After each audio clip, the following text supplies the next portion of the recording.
Et Valkenswaard, J-1 avec nous Yves de Maria. Yves, tu as l'air serein, heureux, à la veille de ce grand moment qu'on attend depuis longtemps. Mais c'est vrai que les mois sont longs l'hiver, puis plus on se rapproche de l'épreuve et plus on est excité. Donc là maintenant on n'a plus trop droit à l'erreur et voilà, les courses de préparation sont passées. Il fait beau pour le moment, donc c'est de bonne augure pour ce week-end de Pâques. Alors, excitation, une bonne excitation, une mauvaise excitation. On sait qu'il y a de l'enjeu, tout le monde attend tout le monde au tournant. Chez vous, bien sûr, vous attendez des gros résultats parce que c'est pour ça que tu es venu, ce qui vous manque peut-être un petit peu depuis quelques années. C'est vrai qu'on a besoin de résultats. Maintenant, il ne faut pas se focaliser sur cette première épreuve. Valkenswaard, c'est un circuit difficile. C'est la première de l'année officiellement. Donc tout le monde est excité, mais ce qui est important, c'est de voir plus le long terme. Valkenswaard, c'est une étape dans la saison, importante certes, mais pas primordiale. Donc pas se mettre trop de pression, on ne met pas trop de pression sur les pilotes pour que justement ils roulent relâchés, parce que dans ces conditions, on peut faire des résultats. Donc on est serein parce que les courses que l'on a fait avant, le matériel, tout est prêt pour que ça se passe bien. Maintenant, lundi soir, on sera fixé. Alors, Valkenswaard, plus que jamais, on n'a pas vu les pilotes MX1 vraiment rouler ensemble jusqu'à maintenant. Cairoli a roulé en Italie, Frossard Philippart, Xavier a roulé ailleurs, Gauthier a roulé ailleurs, Clément a très peu roulé. Il y a presque plus de pression que d'habitude, enfin, plus d'attentes que d'habitude, non? Les attentes, de toute façon, on connaît nos adversaires. Tout ce que tu as cité, Christophe Pourcel en plus. Il y a plein de prétendants à la victoire et au podium. Voilà, nous, on a travaillé dans notre coin, on a fait les courses de préparation comme il fallait. On est prêt à affronter l'événement et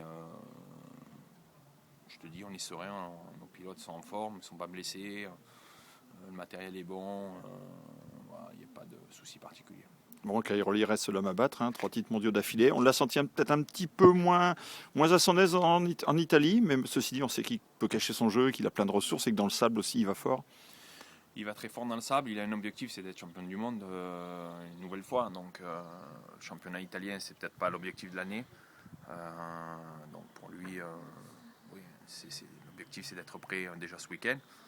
Et puis surtout, on s'est aperçu au fur et à mesure des années que tout au long de la saison, il est plus performant, de plus en plus, même quand il fait très chaud et tout ça. Donc il faut se focaliser aussi sur ça, en se disant que gagner le premier Grand Prix, c'est bien, mais ce qui est important, c'est d'arriver en tête au mois de septembre.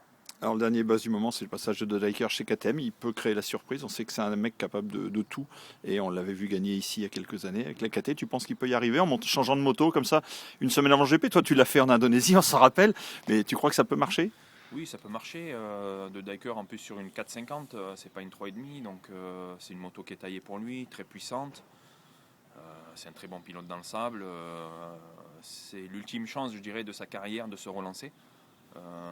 Puisque avoir un guidon officiel comme ça, c'est pas tous les jours que ça arrive. Donc oui, effectivement, je pense que De Dijker peut créer la surprise ce week-end. Alors dernière question, là les mécanos sont partis monter le vent, ça va se préparer. Le problème des pilotes, c'est quoi? Vous revenez un petit footing, et qu'est-ce que vous allez faire pour tuer le temps d'ici dimanche? Parce que ça commence que dimanche en fin de compte. Oui, là on va récupérer, on va faire des petits jeux ludiques cet après-midi ou demain matin.